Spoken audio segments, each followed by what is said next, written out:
Hello there. I talked to you earlier that I wanted to challenge myself every month this year with something very specific that I want to pull throughout the month and then talk about.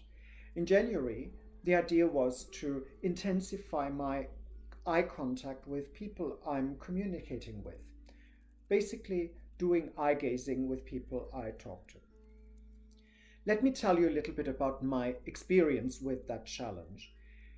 First of all, in the beginning, I had my worries that I would come across too intense by looking into people's eyes all the time. But there was a realization very quickly that people didn't really react too much to it.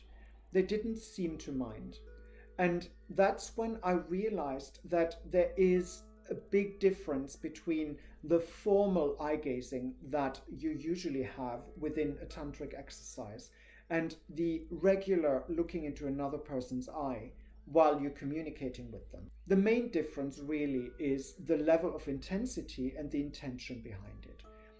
In Tantra, the intention is to make a close connection and to lead up to something more, whereas in a regular conversation, the intention is more to keep a connection that is already there and not see it as a stepping stone to something more intense that is to follow.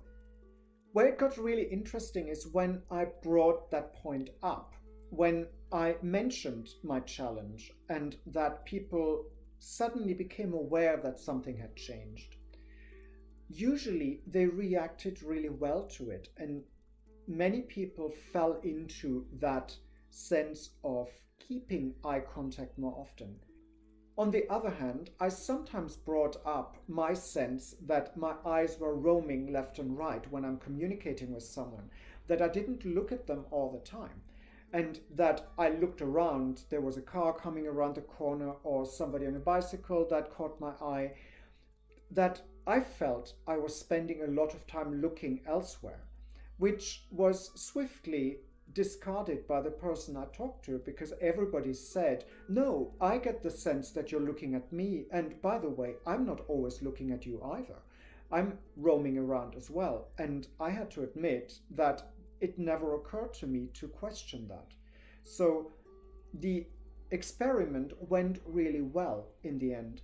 It made me aware that on the one hand, you obviously want to maintain eye contact with the person you're talking to, but on the other hand, there has to be a balance, and there's nothing wrong with looking around and reacting to things that are happening around you while you're communicating with that person.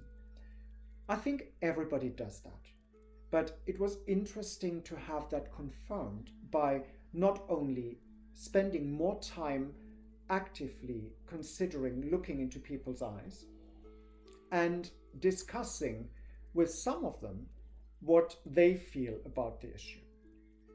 Now, I'm not sure if you followed in my footsteps after my first video, but I can only encourage you to make a conscious effort to look into people's eyes more often and remind yourself of doing it.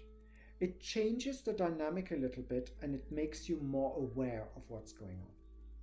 To finish off this video, I'd like to quickly point you to my next challenge for the month of February, which is touching people more. And I'm not talking about a tantric environment or some kind of workshop, but to engage more physical contact with people I'm communicating with. And that could just be putting my hand on theirs or touching a shoulder or being more physical about communication. If you want to try along with me, by all means, go ahead. I'll report my experience at the beginning of the next month, beginning of March. And in the meantime, there will be other subjects that I'll address in the videos. I hope to see you again next time. So far, I hope you're with me, and by all means, join me in this new challenge of touching people more.